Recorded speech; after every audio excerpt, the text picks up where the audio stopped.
Hello there.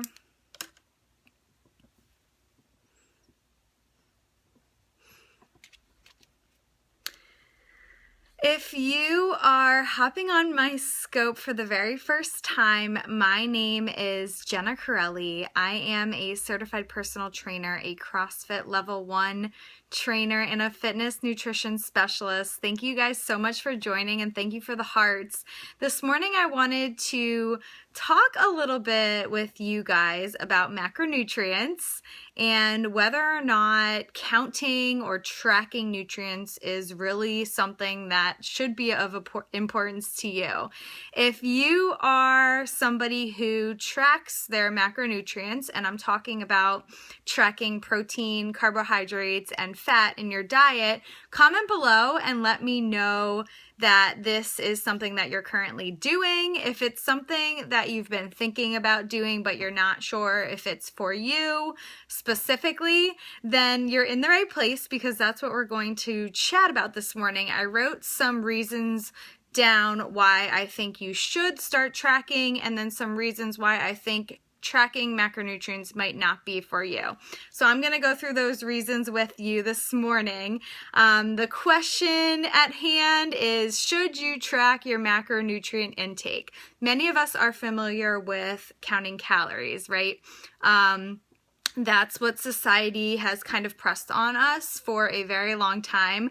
But in the past few years, it's taken a little bit of a turn, and people are now focusing on protein, carbohydrates, and fat, and specifically tracking protein, carbohydrates, and fat in the diet instead of calories. Now, if you look at the big picture, when you're tracking protein, carbohydrates, and fat, you're still eating the same amount of calories on a consistent basis over the course of your day, because protein and carbs have 4 calories per gram and fat has 9 calories per gram. So when you take all of those grams that you're eating in a complete day and you add those numbers up, it's going to equal the same amount of calories at the end of the day, every single day, if you're following a consistent number of macros. Thank you guys for the hearts. I really appreciate it. And if this is something that's resonating with you, please swipe and share with your followers, because I'm going to get into the content here, and I really want you to sit back and listen to why tracking macros might be for you, and also why they might not be, and make a decision for yourself so that I can send you in the right direction for your nutrition in the future. Okay, so let's start with reason number 1 as to why you should track your macros.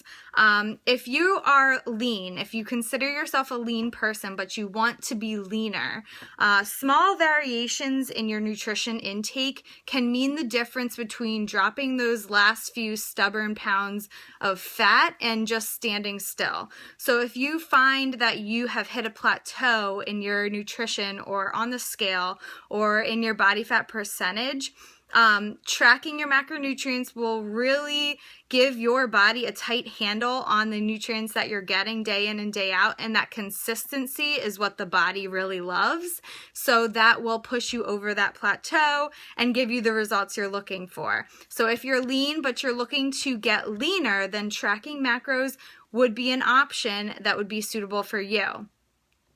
Also, if you want to gain weight, the same works in reverse. That's a great question. If you're looking to gain weight, but you are having trouble doing so, you probably aren't eating enough calories, total calories in your day. So you need to almost reverse diet. So you need to slowly increase your macronutrients week by week in order to gain weight, but you don't want to gain fat. You want to make sure that you're gaining lean muscle mass. Protein overload, I'm not sure what that question means. There is a specific recommendation for protein that I'll get to, but you definitely don't want to try and just increase protein in the diet. You need to make sure that your protein, carbs, and fat are consistently changed in order to see the results that you're looking for. But great questions, guys. I'm really happy that you are contributing this morning. So if anybody has questions along the way, feel free to comment below. Okay, so for the second reason I have written down here, if you have no concept what enough protein means, then tracking macros would be something that you should consider. For example, I work with running clients, and I know this is stereotypical of me, but many running clients focus on carbohydrates to preload for their races, and they don't really take protein or fat into consideration. So if you're the type of person, and it's completely fine to be this person, but you think that you're getting enough protein, and you're kind of guesstimating that maybe you're getting about 40 grams per day, then you should track your macros, because 40 grams of protein is definitely not enough. We need to increase that protein. It's a satiating nutrient. So if you increase protein in the diet, you're going to feel more satisfied for a longer period of time over the course of the day. If you also think that peanut butter is a great source of protein, you should probably track your macros, because peanut butter is actually primarily a fat source. It has protein in it, yes, but it is primarily a fat source, and a very high fat source at that. So it will up your calories, and it will put a halt to your results if you're looking to lean up or lose body fat. My recommendation for protein, as a general rule of thumb for a starting point, obviously everybody's going to be different, but if you're looking to make a change in your protein requirement today, I would focus on getting 1 gram of protein per pound of body weight. So if you weigh 130 pounds, I think you should shoot for 130 grams of protein today. And that might be a lot, but work on increasing that protein amount on a day-to-day basis in order to see the results that you're looking for. So let's keep going through this list, because I have 2 more reasons why you should track macros, and then I'm going to tell you why you shouldn't. So number 3, I have, if your body signals are completely out of whack. If you think that your body needs chocolate at night, if you crave chips, if you have an insatiable appetite, so you can't seem to satisfy your hunger, what is the best thing to eat to gain the most amount of protein? To gain the most amount of protein, well, you'd want to eat sources of food that have a lot of protein in it. So your meats, some dairy as well. Do you eat meat?